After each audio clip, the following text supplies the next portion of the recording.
The morning light filtered through the grimy windows of Emma Carter's studio apartment in Queens, painting golden streaks across the cramped space she called home.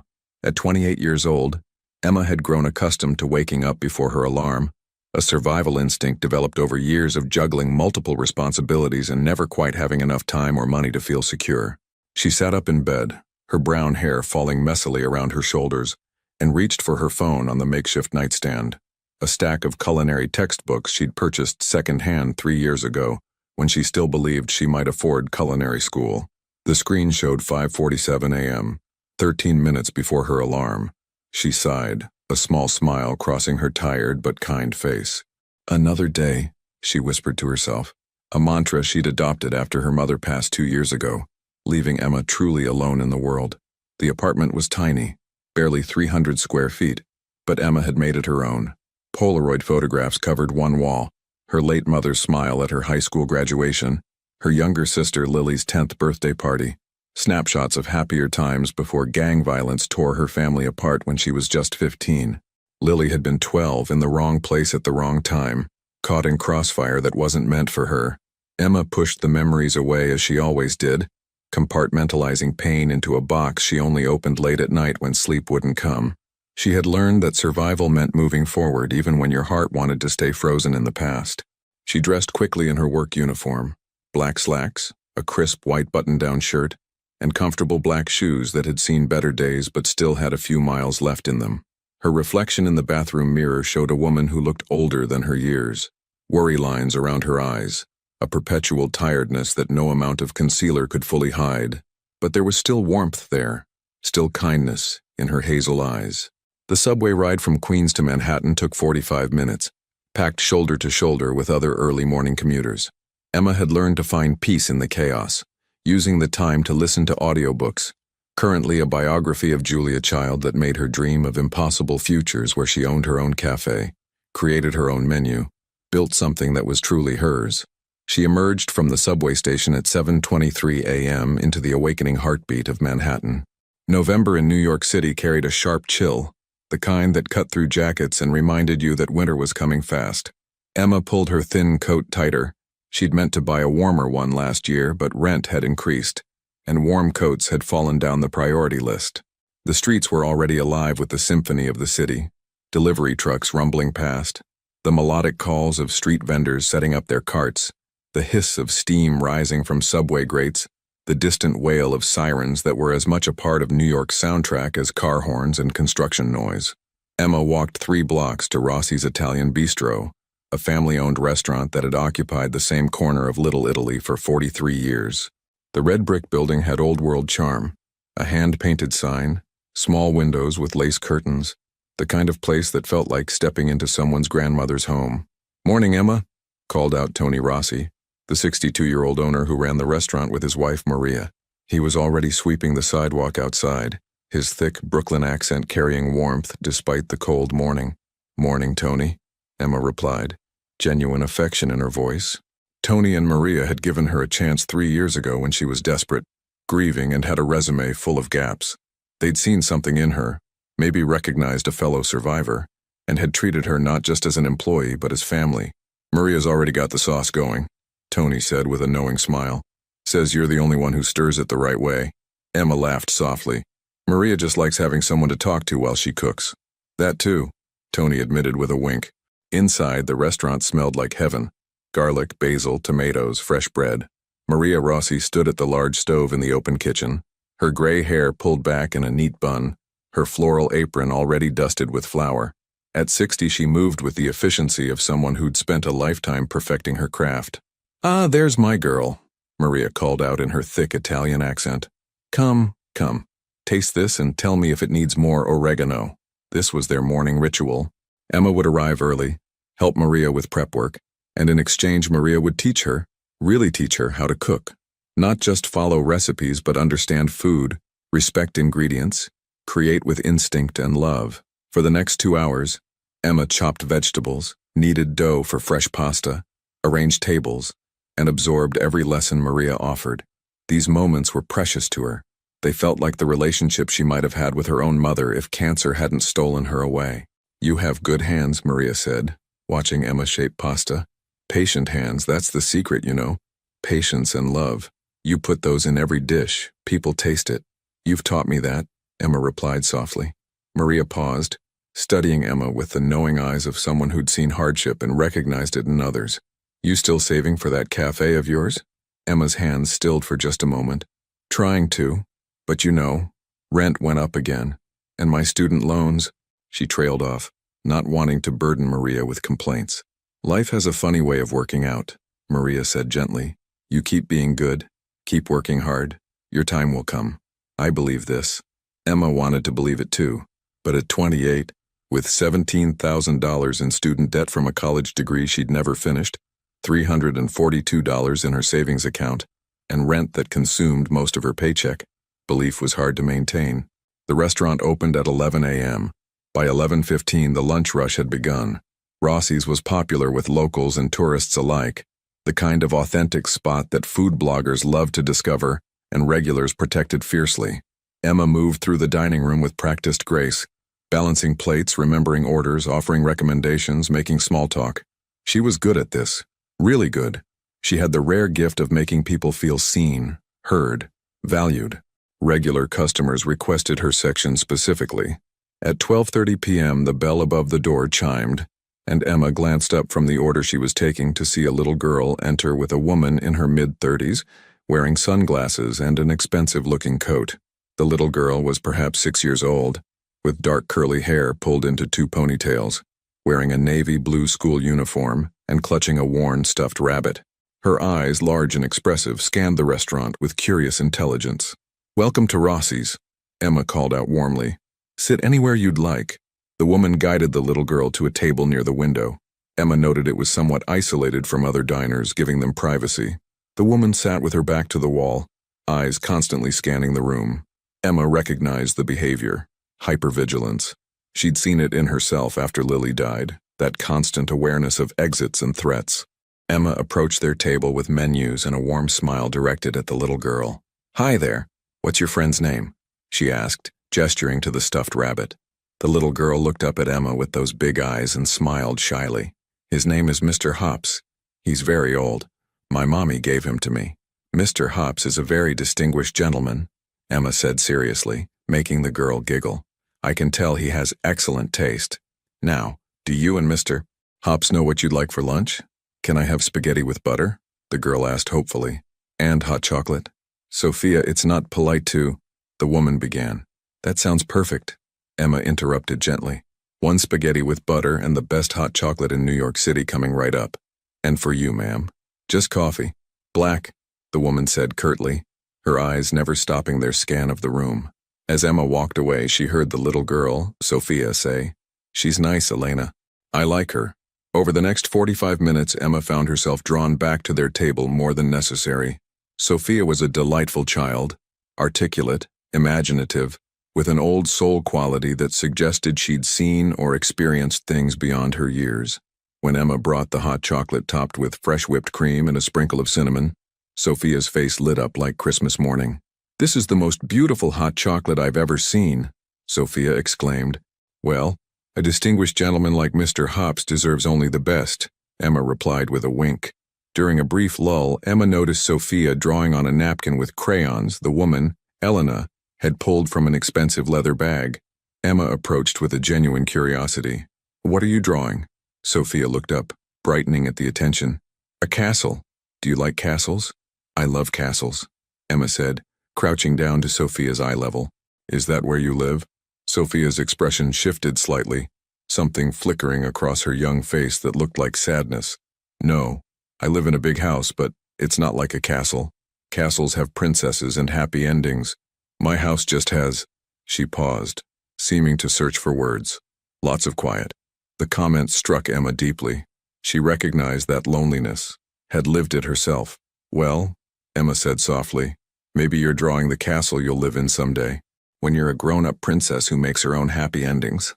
Sophia's eyes widened with hope. "Do you really think so?" "I absolutely think so." Elena checked her watch and pulled out her phone, typing rapidly. Emma stood, sensing their time was ending. "Would you like me to box up the rest of your spaghetti?" "Yes, please," Sophia said.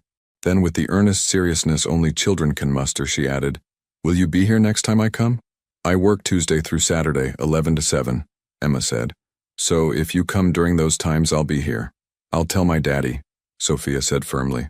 "He should meet you. You're nice." Something about the way Sophia said it, with such certainty and determination, made Emma's heart squeeze.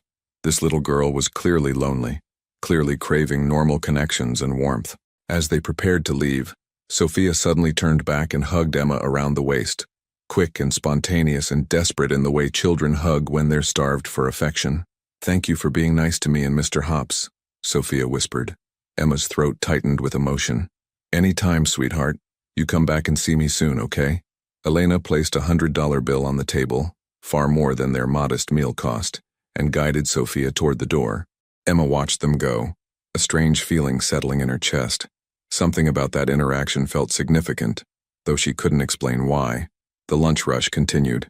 Emma pushed the encounter to the back of her mind as she served other tables, cleared plates, refilled drinks, laughed at regulars' jokes, and navigated the controlled chaos that was Rossi's during peak hours. At 1:45 p.m., the bell chimed again. Emma glanced up automatically, expecting another hungry customer. Instead, 3 men entered. Something about them immediately set off alarm bells in Emma's instincts. The way they moved, the way their eyes scanned the room with calculated precision, the bulges barely concealed under their jackets. They weren't here to eat. Tony noticed too. Emma saw him stiffen behind the host stand, saw Maria's hands still at the stove. The entire atmosphere of the restaurant shifted, like the pressure change before a storm. The men moved further into the dining room. 2 of them positioned themselves near the exits. The third, tall with a scar running down his left cheek, walked slowly between tables, his gaze searching. "Can I help you, gentlemen?"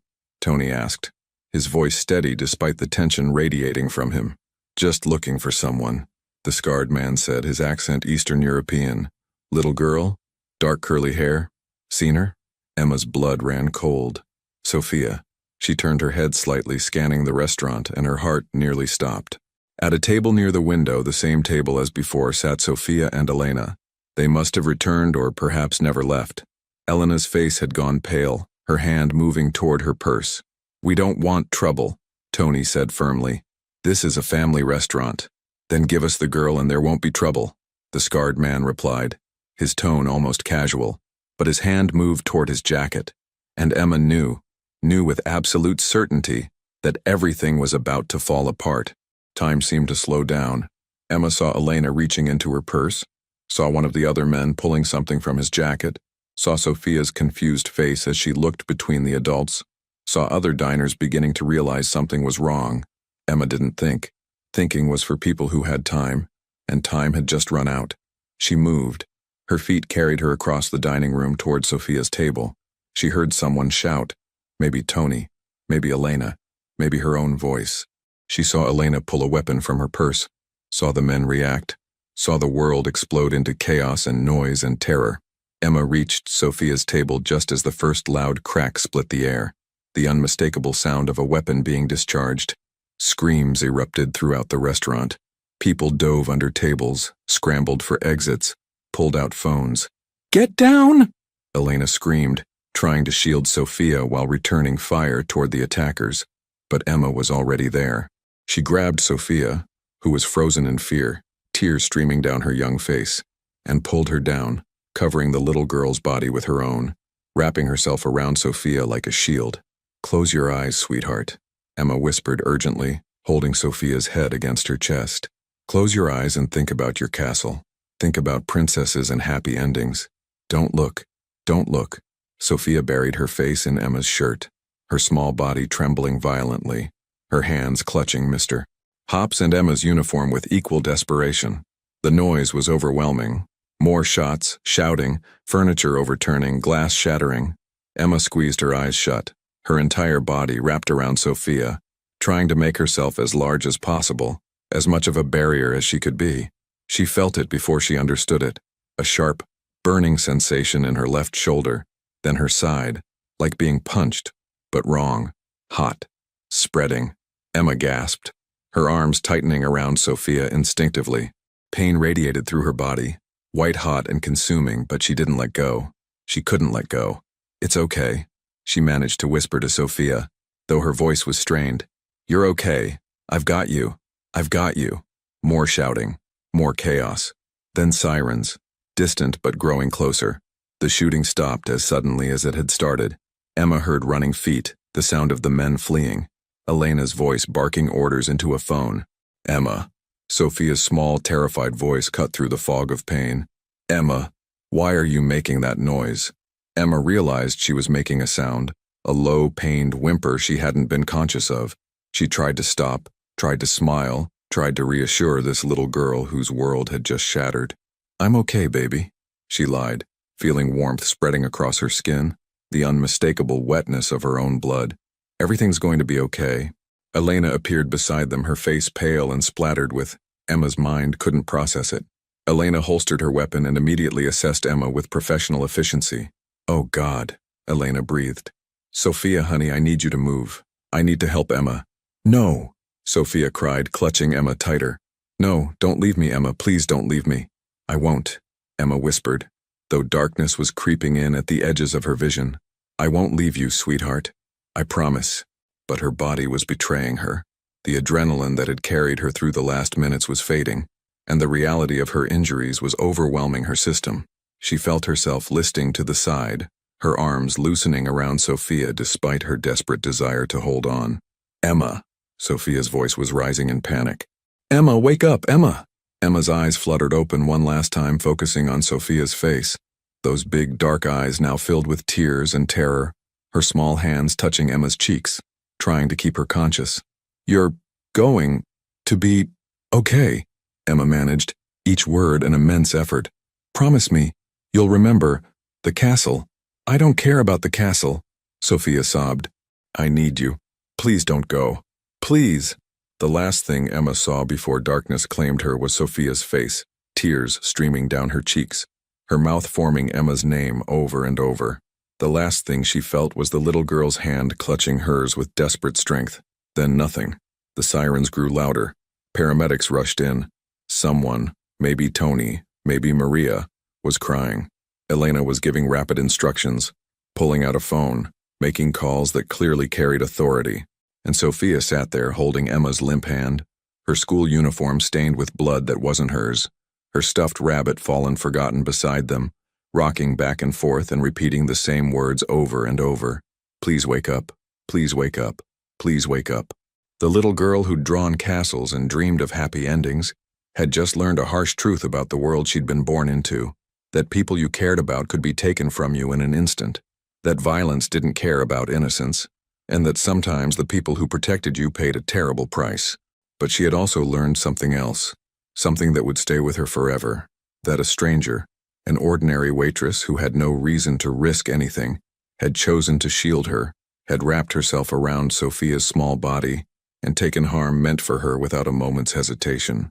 As the paramedics worked frantically over Emma's unconscious form, loading her onto a stretcher, Sophia watched with eyes that had aged years in minutes. "Is she going to die?" Sophia asked Elena in a small, broken voice. Elena's jaw tightened. She pulled out her phone again, dialing a number she called only in emergencies. "No," Elena said with fierce determination. "She's not going to die. I'll make sure of it. Your father will make sure of it." The call connected. Elena's voice became crisp and professional. "Mr. Marcello, there's been an incident. Sophia is safe, but the woman who saved her..." Elena's voice cracked slightly. "She took hits meant for your daughter, sir. Multiple wounds. We need your private medical team immediately. And sir, you're going to want to know this woman's name. It's Emma Carter, and she just became the most important person in Sophia's life." As the ambulance pulled away, lights flashing and sirens wailing through Manhattan's streets, Sophia sat in the back of an armored black SUV, her face pressed against the window, watching until the ambulance disappeared from view. In her small hand, she clutched the napkin with the castle drawing Emma had admired, now creased and tear-stained, but precious.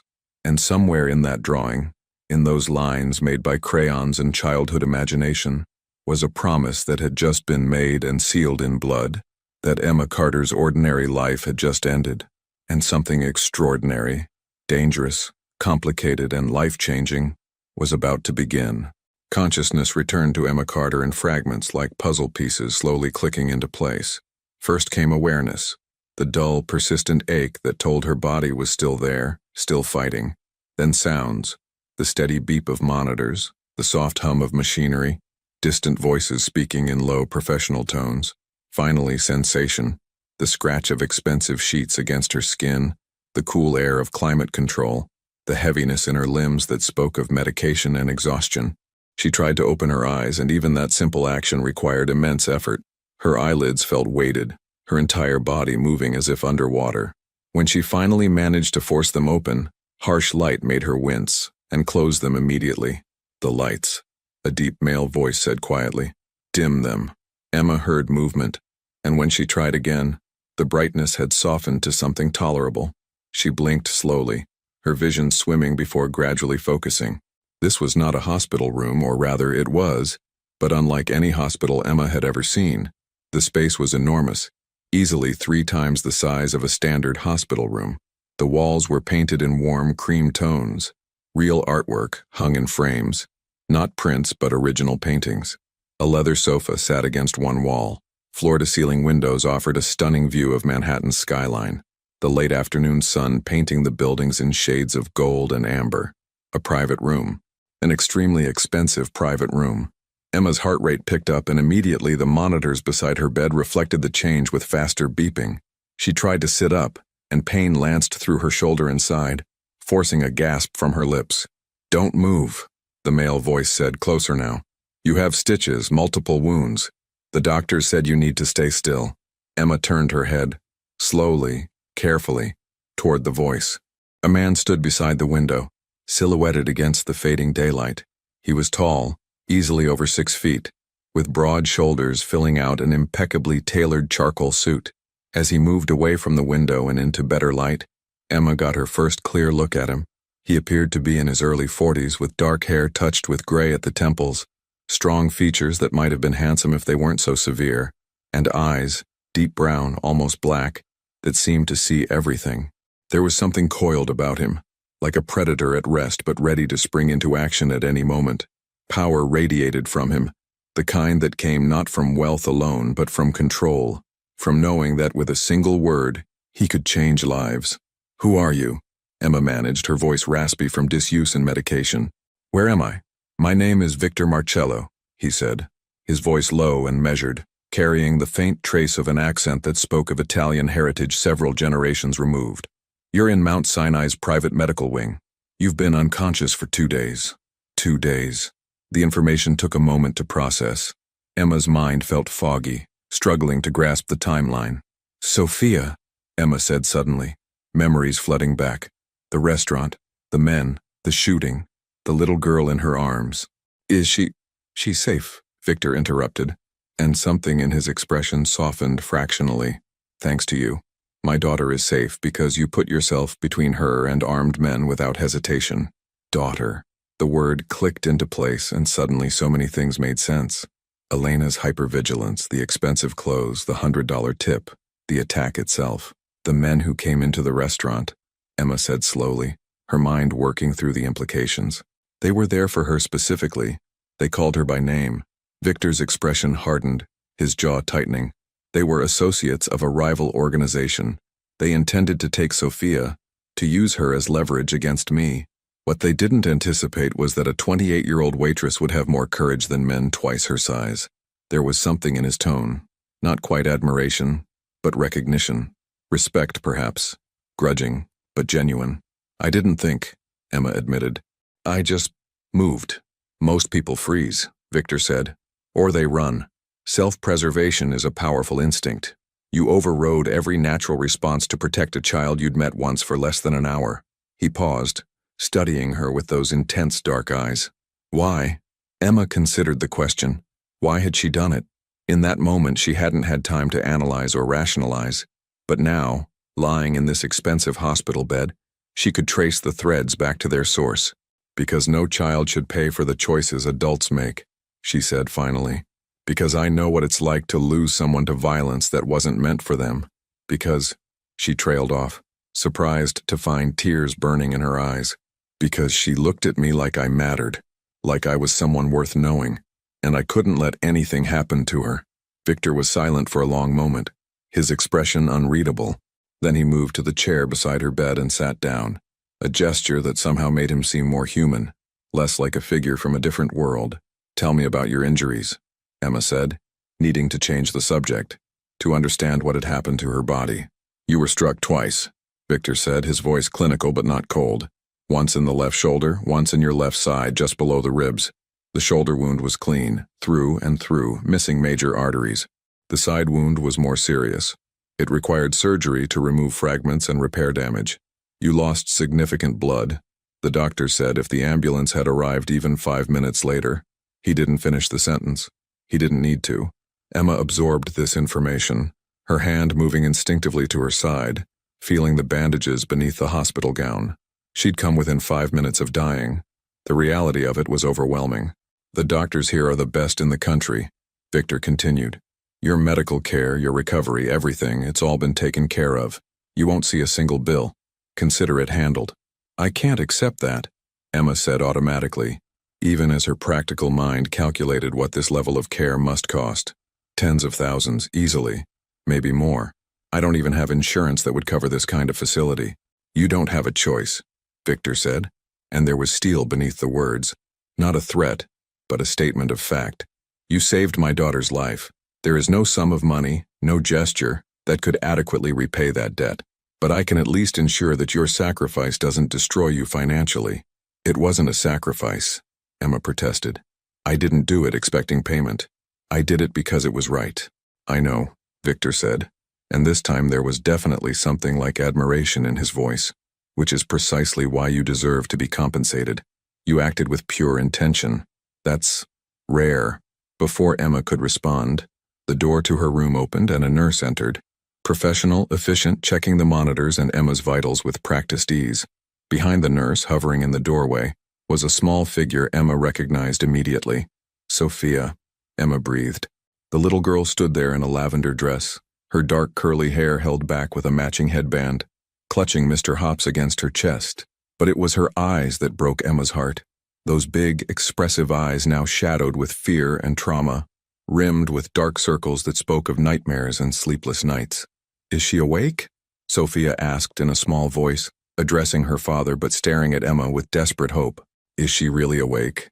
Elena said she might wake up today, but I was scared she wouldn't. I was scared." "She's awake, Principessa," Victor said gently, using an endearment that transformed his severe features into something almost tender. "Emma is awake and she's going to be fine." Sophia didn't wait for permission. She rushed into the room, stopping just short of the bed, her hands clutching Mr. Hops so tightly her knuckles were white. "You came back," Sophia whispered, tears streaming down her face. "You came back. I thought you left me like Mommy did. I thought you were gone forever." Emma's heart shattered. She reached out her right hand, her good arm, toward Sophia. "Come here, sweetheart, carefully, okay? I'm a little sore, but I really need a hug." Sophia climbed onto the chair beside the bed, and with Victor's steadying hands carefully leaned against Emma, her small body shaking with sobs.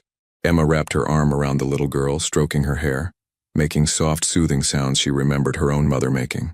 "I'm right here," Emma murmured. "I promised you I wouldn't leave, remember? And I keep my promises."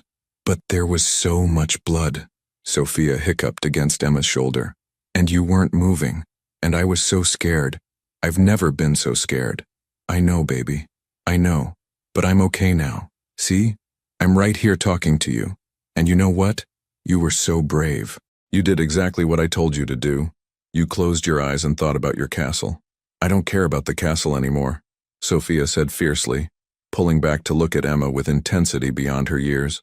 "I only care that you're okay. Daddy said you're a hero. He said you saved my life." Emma glanced at Victor, who was watching the interaction with an expression she couldn't quite read.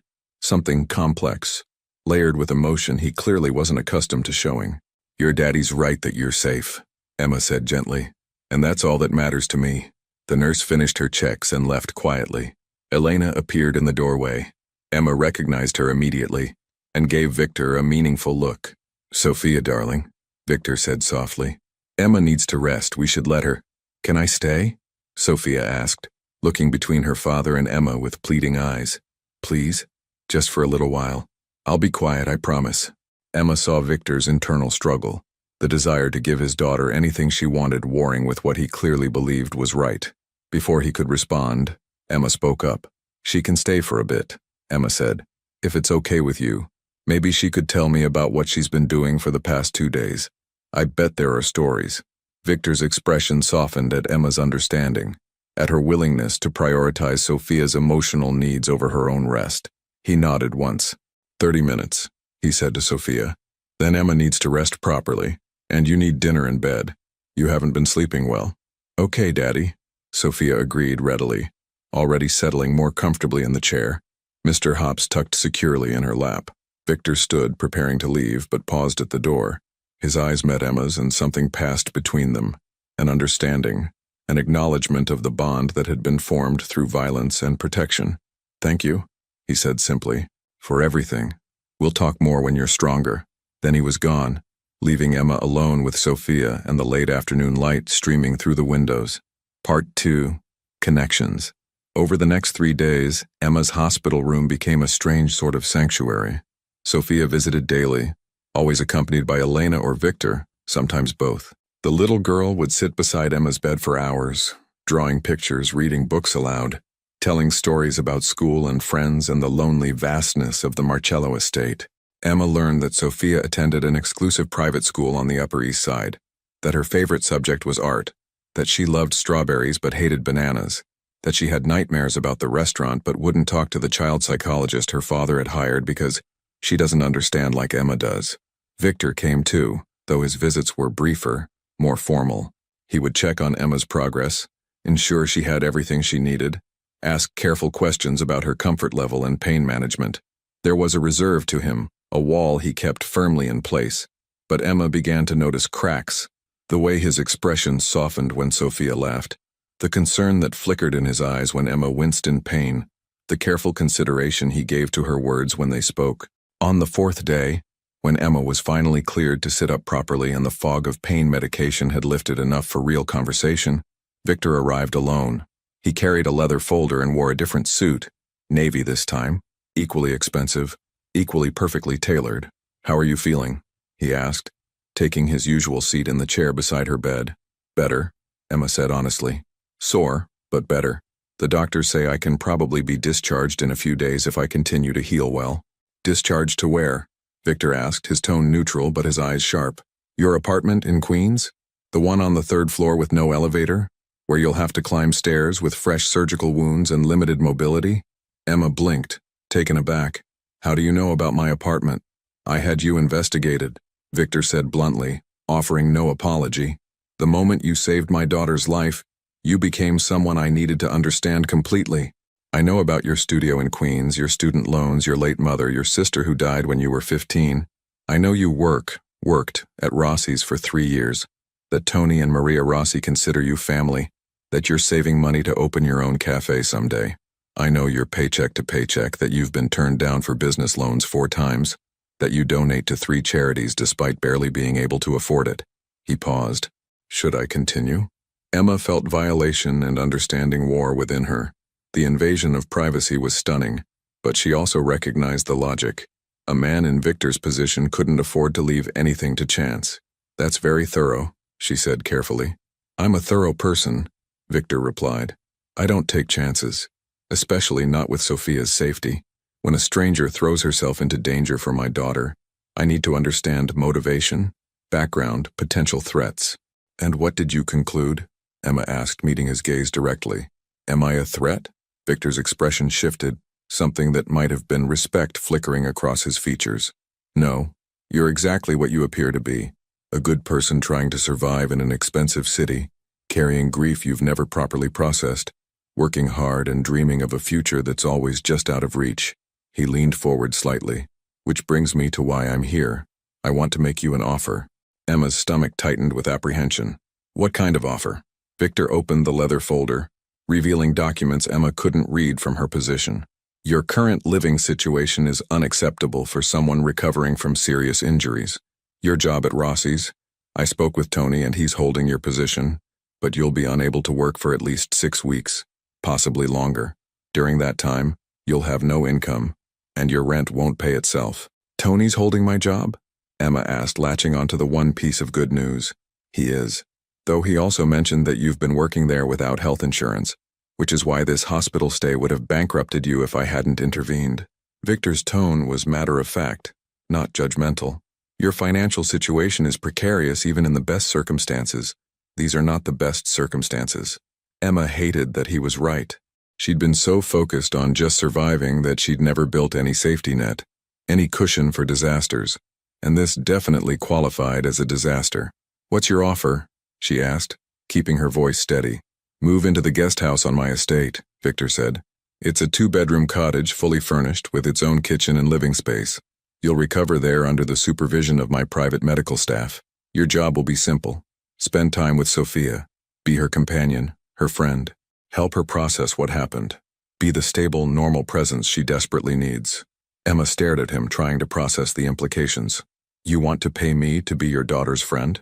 I want to ensure my daughter's emotional well-being while simultaneously ensuring the woman who saved her life doesn't end up homeless, Victor corrected. Sophia has been having nightmares, refusing to talk to professionals, barely eating. But when you're here, she smiles. She laughs. She acts like a 6-year-old child should act. You provide something I can't. Normalcy, warmth, genuine connection. And what would you pay for this companionship? Emma asked, though part of her recoiled at putting a price on friendship.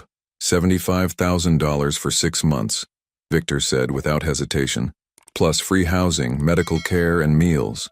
After 6 months, we can renegotiate based on how things are working. Emma's mind reeled. $75,000. That was more than she'd made in the past 2 years combined. That was her student loans paid off, a real savings account, money toward her cafe dream. That was also accepting money from a man whose organization was clearly not legitimate business, a man whose daughter was targeted for abduction, a man who operated in a world of violence and crime.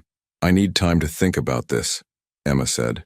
Of course, Victor replied, standing. Take all the time you need. But Emma, he paused at the door, his expression serious. I'm not a good man. I won't pretend to be. I've done things that would horrify you, made choices that keep priests awake at night praying for my soul. But I love my daughter more than life itself, and I protect what's mine with everything I have. If you accept this offer, you'll be under my protection. Nothing and no one will harm you. You have my word. After he left, Emma sat in the expensive hospital bed staring at the Manhattan skyline and tried to figure out what the hell she was supposed to do. Part 3, Ghosts and Decisions. That night, Emma dreamed of Lily, her younger sister, 12 years old forever, wearing the purple jacket she'd loved, her braces catching light as she smiled. They were at the park near their childhood home in Brooklyn, and Lily was on the swings, pumping her legs, trying to go higher. Push me, Emma, Lily called, her voice full of joy.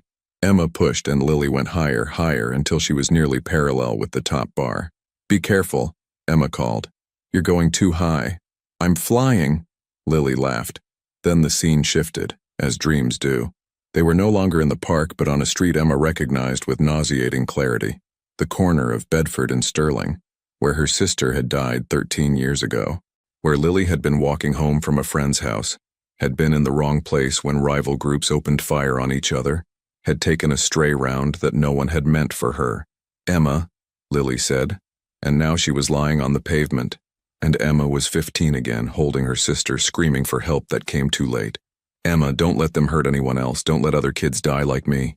Emma woke with tears on her face and Lily's name on her lips. The hospital room was dark except for the glow of monitors, quiet except for her own ragged breathing. She pressed her good hand against her chest, trying to calm her racing heart. Lily had died because of the violence that came with criminal organizations, with gang warfare, with men who valued territory and pride over human life. And now Emma was being asked to essentially join a criminal's household, to become part of that world, to accept money that probably came from activities she'd rather not think about. But then she thought of Sophia, 6 years old, traumatized, having nightmares, losing her mother 3 years ago to violence and now nearly losing Emma the same way. Sophia, who just wanted to draw castles and drink hot chocolate and be treated like she mattered. Emma had failed to save Lily, but she had saved Sophia, and if she walked away now, If she left that little girl to process her trauma alone, surrounded by bodyguards and therapists but no one who truly understood, wasn't that its own kind of betrayal? Over the next 2 days, Emma wrestled with the decision. Tony and Maria visited, bringing flowers and concern. Tony told her not to worry about the job, that she was family, and her position would be there whenever she was ready. Maria hugged her carefully and whispered, "You follow your heart, Cara. It knows the right path." Elena visited too, surprising Emma with her directness. "I know what you're thinking," Elena said, standing by the window where Victor usually stood. "You're wondering if accepting Victor's offer makes you complicit in his world. If taking his money makes you dirty somehow." "Does it?" Emma asked. Elena considered the question seriously. "I've worked for the Marcello family for 8 years. I've seen things I wish I could unsee. But I've also seen Victor walk away from lucrative deals because children were being exploited. I've seen him fund schools in poor neighborhoods, protect small business owners from predatory practices, ensure that families under his influence have health care and support." She turned to face Emma. "Is he a criminal?" "Yes, but he's also a father who loves his daughter desperately, and right now that little girl needs you. So you decide what matters more, moral purity or actually helping a traumatized child." On the 6th day, Sophia visited without her father, just Elena accompanying her. The little girl climbed into her usual spot and pulled out a new drawing. "I made this for you," Sophia said shyly, "for when you go home." Emma took the drawing carefully. It showed 2 figures, one taller, one smaller, standing in front of a house. Behind them was a rainbow. Above them, written in a child's careful handwriting, were the words, "Emma and Sophia, best friends forever." "It's beautiful," Emma said, her throat tight with emotion. "Do you like rainbows?" Sophia asked. "I do. They mean good things are coming after the storm. Daddy told me that once when Mommy died and I was sad. He said even after bad storms, rainbows come." Emma looked at this child, this sweet, brave, lonely child, and felt her remaining resistance crumble.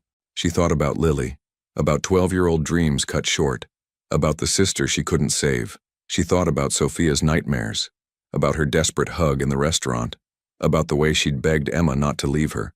Sometimes the right choice wasn't the morally perfect choice. Sometimes it was just the choice that helped someone who needed you.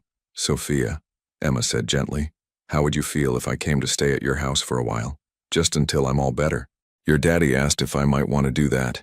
Sophia's eyes went wide with hope. "Really? You'd really come stay with us?" "If you want me to." "I want you to," Sophia exclaimed, bouncing slightly in excitement before remembering to be careful. "I want you to so much. We have a pretty cottage you could stay in and I could show you my room and we could draw together and—" She paused, suddenly uncertain. "Would you really want to, even though my house is different?" "Different how?" Emma asked gently. Sophia bit her lip, choosing her words carefully. "There are lots of security cameras, and men with weapons who watch everything. And sometimes people come to talk to Daddy and everyone has to be very quiet. And, she trailed off, looking down at Mr. Hops. "And sometimes it feels more like a fortress than a home," Emma offered softly. Sophia nodded. "I heard Elena say that once.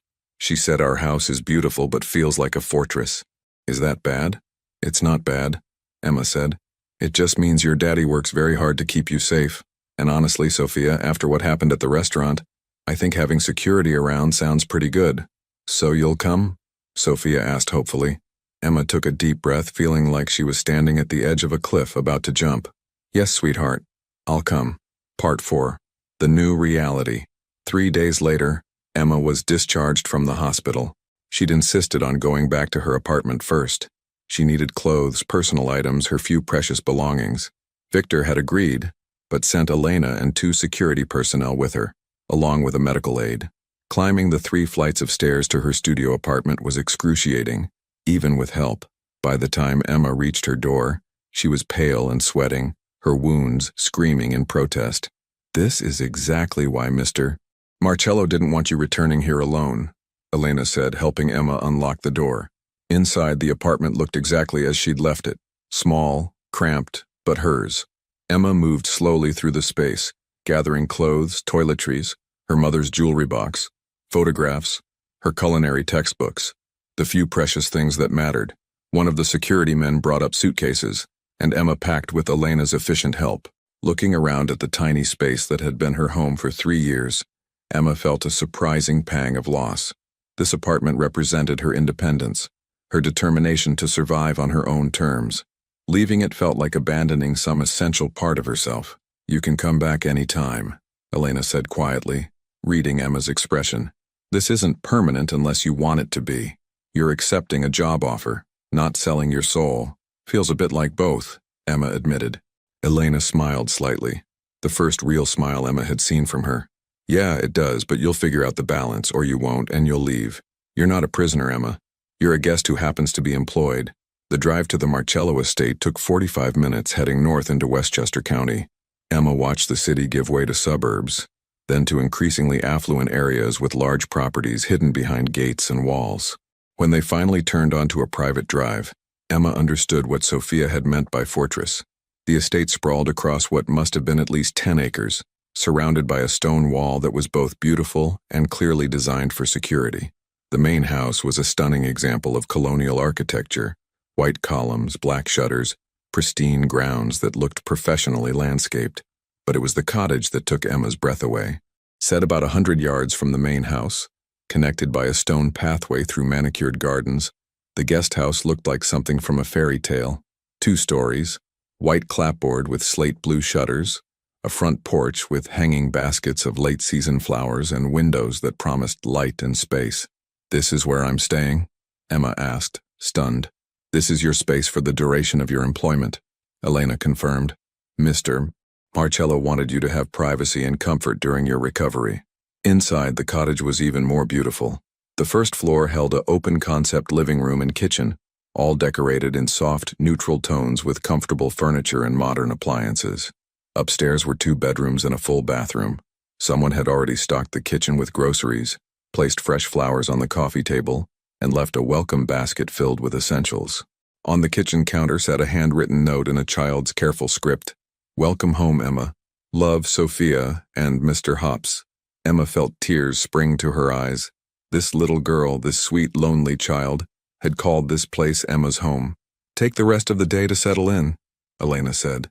"Sophia knows you're here and she's very excited, but Victor wants you to rest first. Dinner will be brought over at 6 if you're feeling up to it, or you can request something different. There's a phone system." She showed Emma the discreet intercom panel by the door. "That connects you to the main house, security, and medical staff. Don't hesitate to use it if you need anything." After Elena left, Emma stood in the beautiful cottage, surrounded by comfort she'd never experienced in her adult life, and wondered what exactly she'd agreed to. She thought about her tiny studio in Queens, about Rossi's restaurant, about her simple, predictable life that had been shattered 2 weeks ago by 3 men and a courageous impulse. She unpacked slowly, placing her mother's jewelry box on the dresser, her photographs on the nightstand, her culinary books on the built-in shelves in the living room, making the space hers, claiming it as her temporary home.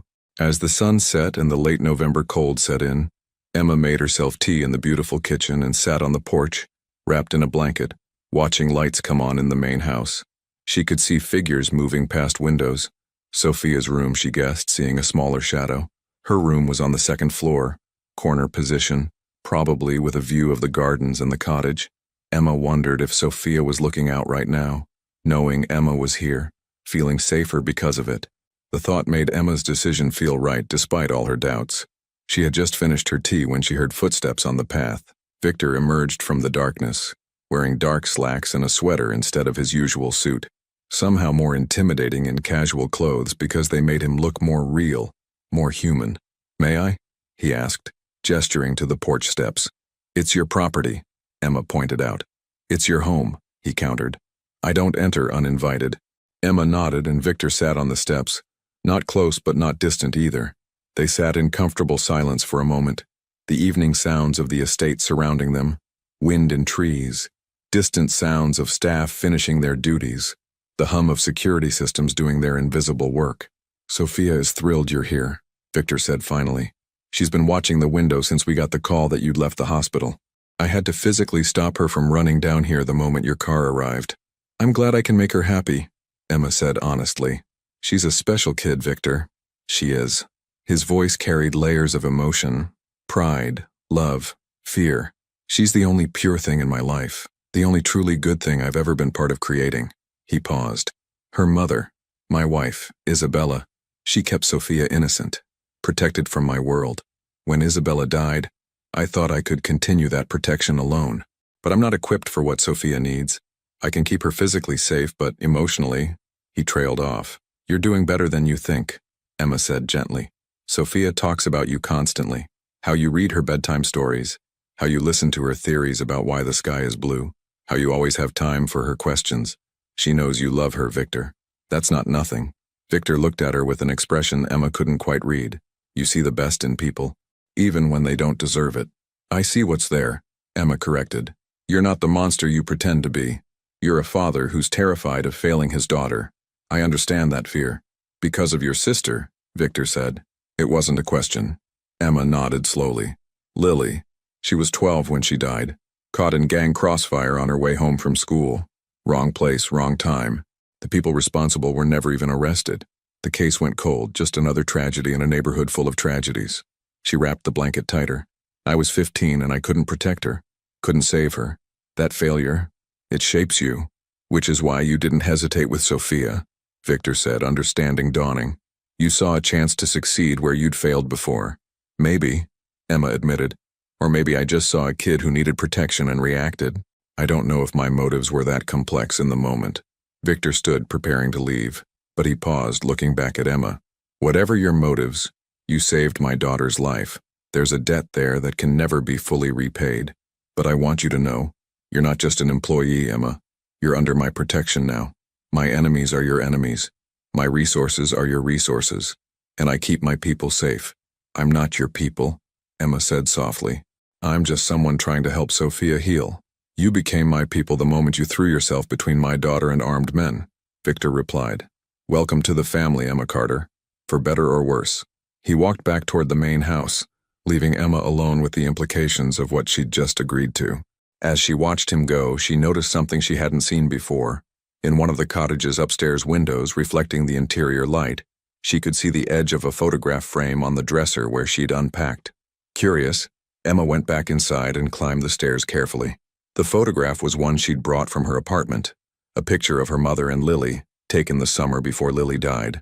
They were at Coney Island laughing, cotton candy in hand, joy captured in a perfect moment before tragedy struck.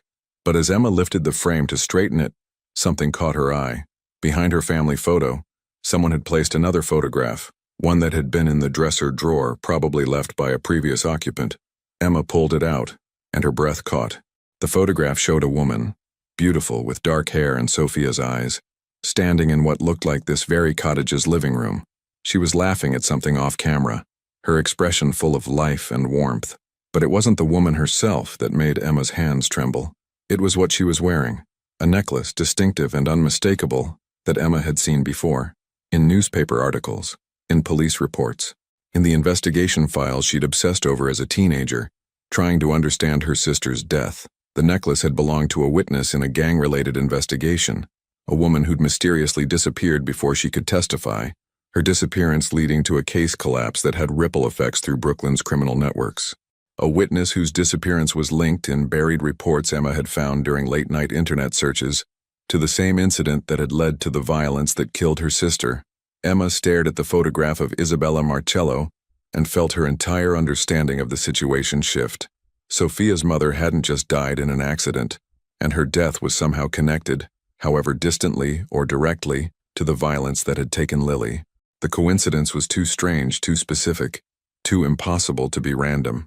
Emma sat down on the bed, clutching both photographs, and realized that accepting Victor's offer might not have been about starting something new. It might have been about finishing something old, something unresolved that connected her past to Sophia's present in ways she couldn't yet understand, but knew, with sudden certainty, she needed to unravel. In the main house, lights glowed warm in the windows. Sophia was probably getting ready for bed, maybe looking out at the cottage, feeling safe because Emma was close. And Victor was there too, a man with secrets, with blood on his hands, with a daughter he loved more than life, and a dead wife whose photograph suggested connections Emma had never imagined.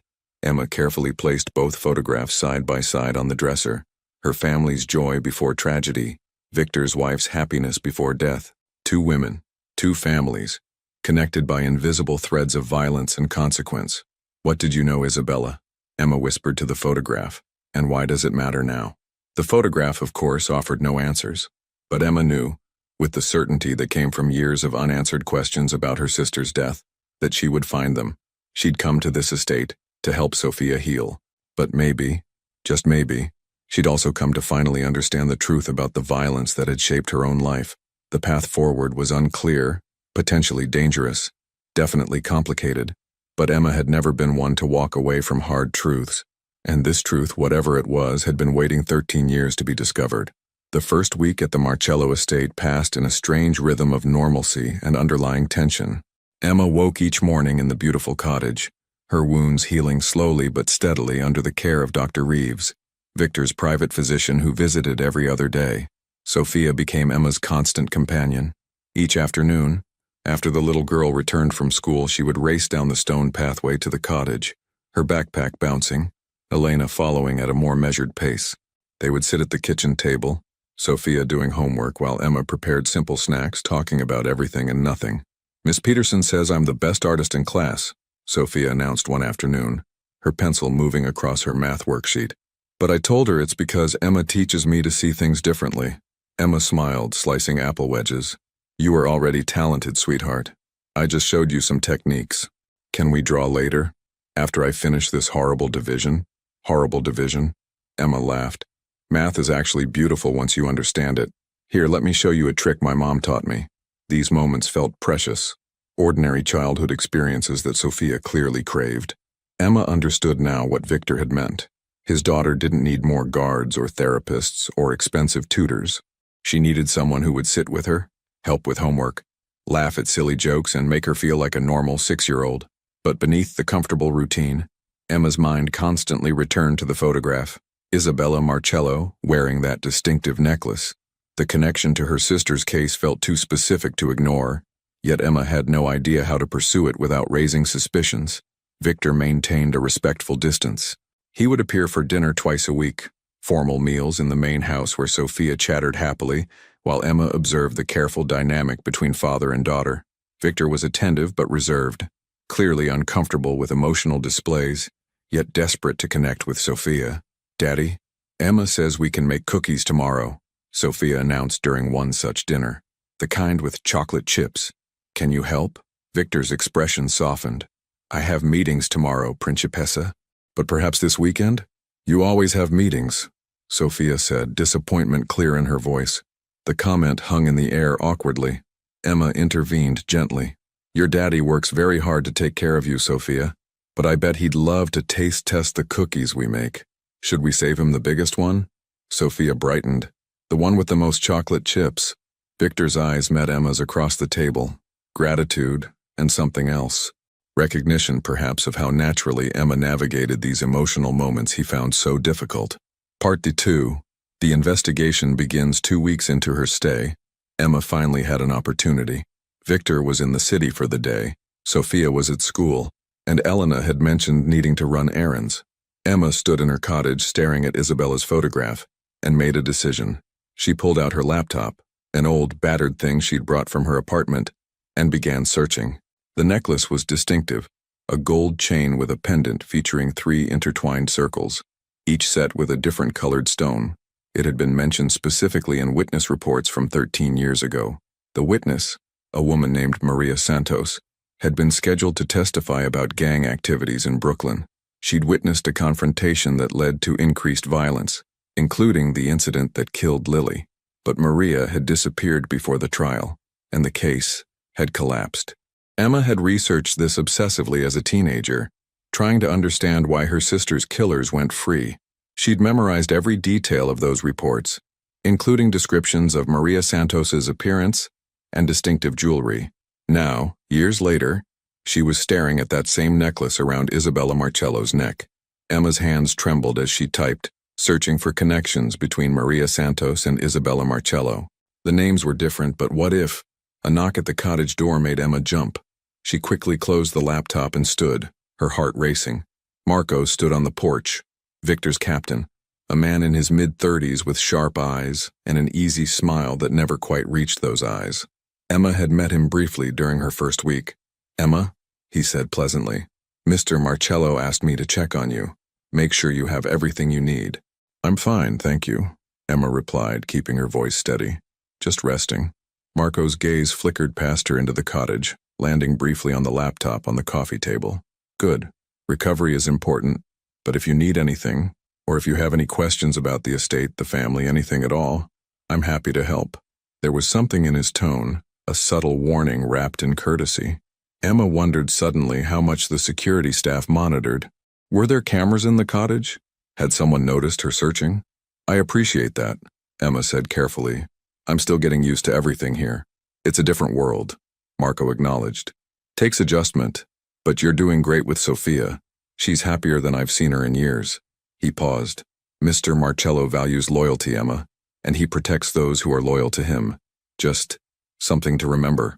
After he left, Emma stood frozen, her mind racing. The message had been clear. Stay in your lane. Don't ask questions. Be grateful for what you have. But Emma had never been good at accepting things without understanding them. She waited until evening, until Sophia was back and they were drawing together at the kitchen table before carefully broaching the subject. "Sophia, can I ask you something about your mom?" Sophia's crayon paused. She looked up, her expression guarded. "What about her? You said she died 3 years ago. Can you tell me what happened?" "Only if you want to," Emma added quickly. "I don't want to upset you." Sophia was quiet for a long moment, her small fingers gripping the crayon tightly. "There was an accident. A car accident. Daddy says she didn't suffer, that it was quick." Her voice dropped to a whisper. "But sometimes I hear him talking on the phone late at night, and he sounds angry, like he doesn't believe it was really an accident." Emma's heart clenched. "Do you remember your mom well?" "Some things. She smelled like flowers. She sang to me in Italian. She always wore this pretty necklace that sparkled." Sophia's eyes suddenly filled with tears. "Daddy keeps all her things locked away. He says it's too painful to look at them. But I wish I could see her pictures. I'm starting to forget what she looked like." "Oh, sweetheart," Emma said, pulling Sophia close. "It's okay to want to remember. Your mom would want you to remember the good times." That night, after Sophia returned to the main house, Emma made another decision. If Victor kept Isabella's belongings locked away, there had to be a reason beyond grief, and Emma needed to know what that reason was. Part 3. Discoveries. The opportunity came during Sophia's 7th birthday party, 3 weeks into Emma's stay. The estate was transformed. Decorations, catering staff, Sophia's school friends arriving with parents who were clearly wealthy and influential. Emma helped Sophia get ready, braiding her hair and helping her into a beautiful purple dress. "You look like a princess," Emma said, adjusting Sophia's headband. "I wish Mommy could see," Sophia whispered. "I bet she can," Emma replied gently. "And I bet she's so proud of the brave, kind, amazing person you're becoming." During the party, while adults mingled and children played elaborate games organized by professional entertainers, Emma noticed Victor briefly leave through a side door with 2 men in expensive suits. Security tightened around the perimeter. Something important was happening, something that required Victor's immediate attention. Emma saw her chance. She slipped away from the party, moving through the main house with purpose. She'd been inside several times now, knew the basic layout. Victor's private office was on the 2nd floor down the east corridor. The door was locked as expected, but Emma had learned a few things growing up in Queens, including how to pick a simple lock with a hairpin. Her hands shook as she worked, expecting any moment to be caught. The lock clicked. Emma slipped inside, closing the door quietly behind her. The office was exactly what she expected. Expensive furniture, bookshelves filled with leather-bound volumes, a massive desk with multiple computer monitors. But it was the filing cabinet in the corner that drew her attention. Also, locked. Emma worked quickly, her heart pounding so loud she was sure someone would hear it.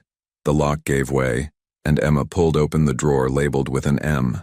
Inside were folders, business documents, property deeds, financial records, and then at the back, a folder simply labeled Isabella. Emma pulled it out with trembling hands. Inside were photographs, documents, investigation reports. Her eyes scanned rapidly, trying to absorb as much as possible before someone discovered her. Isabella Marcello, born Maria Isabella Santos in Brooklyn, changed her name at 18, married Victor Marcello at 22, died 3 years ago in what was officially ruled a car accident but was clearly under investigation by Victor's private team. And there, Emma's breath caught, reports linking Isabella to a witness protection consideration from 13 years ago. The dates aligned perfectly with Maria Santos's disappearance. Isabella hadn't disappeared. She'd married into the Marcello family, changed her identity, started a new life, but someone had found her, and her death wasn't an accident, it was a hit, one that Victor had been investigating for 3 years. Emma photographed several pages with her phone, working frantically. She found a list of names, people Victor suspected, people connected to the original gang violence in Brooklyn. Some names were crossed out, others had notes beside them in Victor's sharp handwriting. And then Emma saw it, a name that made her blood run cold. Raymond Castellano, the same family that had attacked the restaurant, the same organization responsible for the violence that killed Lily. The Castellanos had killed both Isabella and Lily. Different incidents, different reasons, but the same perpetrators. Victor had been hunting them for 3 years, getting closer, eliminating their allies one by one. The revenge wasn't just about Isabella. It was about everyone they'd hurt. Emma was so focused on the documents that she didn't hear the door open until Victor's voice cut through the silence. "Looking for something?" Emma spun around, her face going pale. Victor stood in the doorway, his expression unreadable but his eyes sharp with anger and something else. Betrayal. "I can explain," Emma started, her voice shaking. "You broke into my private office. You're going through confidential files. You've violated my trust and my hospitality." Victor's voice was cold, controlled, but Emma could see the fury beneath. "So please, Emma, explain why I shouldn't have Marco escort you off my property immediately." Emma straightened, meeting his gaze directly despite her fear. "Because your wife and my sister were killed by the same people. Because I've spent 13 years wondering why the people responsible for Lily's death went free. Because Isabella, Maria, was the witness whose disappearance collapsed the case." Her voice cracked. "Because I think you've been looking for the same answers I have. And maybe we can help each other." Victor stared at her for a long moment, emotions warring across his usually controlled features. Finally, he stepped into the office and closed the door behind him. "Tell me everything you know," he said quietly, "and then I'll decide if you live long enough to regret this." Victor studied Emma for a long moment before speaking. "Maria, Isabella, witnessed a confrontation between my associates and the Castellanos 13 years ago. She testified, went into protection, and eventually found her way to me. We fell in love. She thought she was safe." His voice hardened. "She wasn't. They found her 3 years ago, made it look like an accident. The same people killed my sister," Emma said quietly. "Lily was 12. Wrong place, wrong time." "I know," Victor admitted. "I've been investigating everyone connected to that day. Your sister's name came up. When you saved Sophia, I had you researched and realized the connection." He paused. "I've spent 3 years dismantling the Castellano organization piece by piece. They're desperate now. That's why they came for Sophia." "So what happens now?" Emma asked. "Now we finish this," Victor said grimly. "Together." 2 weeks later, the final confrontation came on a cold December evening. Intelligence indicated the remaining Castellano leadership would make one last attempt on Sophia. Victor used it, setting a trap with Sophia safely hidden and Emma as his unexpected partner. When the attack came at the estate, Emma stayed with Sophia in the secure room while Victor's team engaged the threat outside. Sophia clutched Emma's hand, scared, but trusting. "You won't let them hurt Daddy?" Sophia whispered. "Your daddy is very strong," Emma assured her. "And he's fighting to keep you safe. Both of us are." The confrontation was brief, but decisive. The Castellano leaders were apprehended, evidence secured. Years of crimes, including both Isabella's and Lily's deaths, would finally see justice. Emma stood in her new cafe, Lily's kitchen, watching Sophia help arrange pastries in the display case. Victor had invested as a silent partner, but the success was Emma's own. Sophia spent weekends with Emma, their bond stronger than ever. Victor visited often, and slowly, carefully, something was growing between him and Emma. Not rushed, but real. "Emma?" Sophia called. "Can we make Mommy's recipe today? The one Daddy taught us?" "Absolutely." Emma smiled, watching Victor enter with his rare, genuine smile. They'd both lost people they loved to violence. But from that tragedy, they'd built something new. A family chosen through courage, trust, and the determination to protect what mattered most. Sophia laughed as flour dusted her nose. and Emma realized that sometimes the greatest stories weren't about revenge or justice. They were about healing, together.